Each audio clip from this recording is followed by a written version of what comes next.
السلام علیکم ورحمۃ اللہ وبرکاتہ۔ امید ہے کہ آپ سبھی خیریت سے ہوں گے۔ اللہ پاک آپ کو خوش اور آباد رکھے۔ جیسے کہ آپ نے تھمبیل کے اندر دیکھا، کچھ لوگ ایسے ہوتے ہیں جو بنا کپڑوں کے نہاتے ہوئے نظر آتے ہیں۔ جیسے کہ تھمبیل میں لکھا ہوا بھی تھا کہ بنا کپڑے اتار کر کپڑے اتار کر نہانا کیسا ہے، صحیح ہے یا غلط ہے، یہ فیصلہ آج اس ویڈیو کے اندر ہوگا۔ موبائل اسکرین پر میں آپ کو ایک ویڈیو دکھانے والا ہوں اپنے دوست مولانا یونس صاحب کی۔ اس ویڈیو کو آپ سماعت کرنا، آپ کو حقیقت پتہ لگ جائے گی کیا کپڑے اتار کر نہانا چاہیے یا نہانا نہیں چاہیے۔ چلیے اس ویڈیو کو آپ ابھی دیکھیے۔ آج میں اس ویڈیو کے اندر غسل کرنے کے تعلق سے کچھ خاص باتیں اور کچھ ضروری باتیں آپ کی خدمت میں رکھنے کے لیے جا رہا ہوں۔ جیسے کہ ہمارے ایک بھائی نے سوال کیا تھا کہ حضرت یہ بتائیے کہ اگر کسی نے بنا کپڑوں کے یعنی برہنہ ہو کر یعنی ننگے ہو کر غسل کیا تو اس کا غسل ہوگا یا نہیں ہوگا، سمجھے؟ تو آج اسی کے تعلق سے ہم بات کرنے والے ہیں۔ شرعی اعتبار سے اس کا غسل مانا جائے گا یا نہیں مانا جائے گا، سمجھے؟ اور دوسری بات، اس ویڈیو کے اندر آپ کو میں یہ بھی بتاؤں گا کہ کن کن چیزوں سے غسل جو ہے فرض ہو جاتا ہے، سمجھ رہے ہیں؟ کن کن چیزوں سے غسل فرض ہو جاتا ہے، اور اس کے اندر یہ بھی بتاؤں گا کہ غسل کرنے کا صحیح طریقہ کیا ہے بہار شریعت کے حوالے سے۔ تو اب آئیے گا، اگر آپ غسل کرنا نہیں جانتے ہیں تو یہ ویڈیو آپ کے لیے بہت ہی زیادہ ضروری ہے۔ اور کن چیزوں سے غسل فرض ہوتا ہے ہمارے اوپر، اگر آپ یہ بھی نہیں جانتے ہیں تو ویڈیو کو پورا دیکھیے گا۔ ننگے ہو کر اگر آپ غسل کرتے ہیں تو آپ کا غسل ہوگا یا نہیں ہوگا۔ اور بہت سارے لوگ ننگے ہو کر غسل کرتے ہیں، اس میں وضو بھی کر لیتے ہیں، تو ان کا وضو ہوگا یا نہیں ہوگا، نماز ہوگی یا نہیں ہوگی۔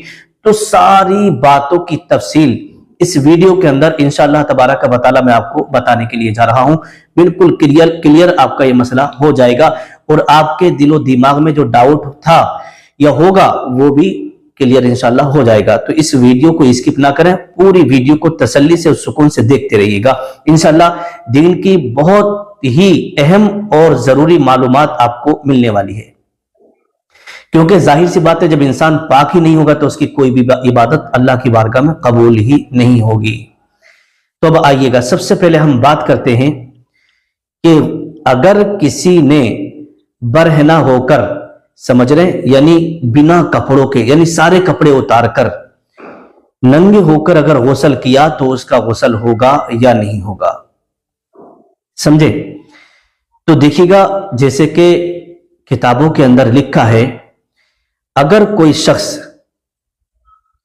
برہنہ ہو کر کے غسل کرتا ہے اور وہ ایسی جگہ ہے کہ وہاں پر لوگوں کا آنا جانا ہے، سمجھ رہے ہیں، تو اس کا غسل تو ہو جائے گا، لیکن جو ستر کا چھپانا فرض تھا ہے نا، اس نے وہ لوگوں کو دکھایا۔ جیسے مان لیجیے گا ناف سے لے کر کے گھٹنوں تک کا چھپانا یہ ضروری ہے، یہ ستر عورت اس کو کہا جاتا ہے۔ مرد کے لیے ناف سے لے کر کے گھٹنوں تک کا چھپانا یہ ضروری ہے۔ اگر کسی کے گھٹنے کھلے ہیں تو اگر کوئی کسی کی نظر پڑ رہی ہے تو یہ گھٹنے دکھانا بھی حرام ہے۔ غسل تو ہو جائے گا، لیکن اس نے حرام کام کیا، گناہ کا کام کیا، تو وہ گناہ اس کے اوپر ضرور ہوگا، سمجھ رہے؟ اب بات یہ آتی ہے کہ اگر وہ شخص ایسی جگہ غسل کرتا ہے، جیسے کہ آج کے دور میں غسل خانے بنے ہوئے ہیں، حمام بنے ہوئے ہیں، سمجھ رہے؟ تو اگر غسل خانے کے اندر چاروں دیواری ہے، اوپر سے چھت ہے، پھر کباڑ اس نے لگا لی ہے، دروازہ لگا لیا ہے، اس کے بعد اگر وہ بندہ پورے کپڑوں کو اتار کر کے غسل کرتا ہے، ننگا ہو کر کے غسل کرتا ہے، تو اس کا غسل ہو جائے گا، اس کا غسل ہو جائے گا، سمجھے؟ اس پہ پھر کوئی گناہ بھی نہیں ہوگا، کیونکہ وہ پردے کے ساتھ یہ غسل کر رہا ہے۔ اب یہاں پر ایک خاص بات میں آپ کو اور بتا دوں، جس کا کہ لوگ احتیاط نہیں کرتے ہیں اور انہیں اس چیز کا دھیان بھی نہیں رہتا ہے، کہ بہت سارے لوگ جب غسل خانے کے اندر جاتے ہیں سارے کپڑے نکال دیتے ہیں، اور نکالنے کے بعد جب غسل کرتے ہیں نا تو وہ اپنا اگلا حصہ یعنی پوری سائٹ یعنی اپنا چہرہ کعبے کی طرف کو کر لیتے ہیں، یا اپنی پیٹھ جو ہے کعبے کی طرف کر لیتے ہیں۔ تو کعبے کی طرف کو، سمجھ رہے، قبلے کی طرف کو اپنا پورا چہرہ کرنا، یعنی اگر آپ برہنہ ہیں تب، سمجھے؟ برہنہ ہے یعنی آپ کی باڈی پر کپڑا نہیں ہے، تو قبلے کی طرف کو منہ کرنا ہے نا، یا پیٹھ کرنا، یہ منع ہے،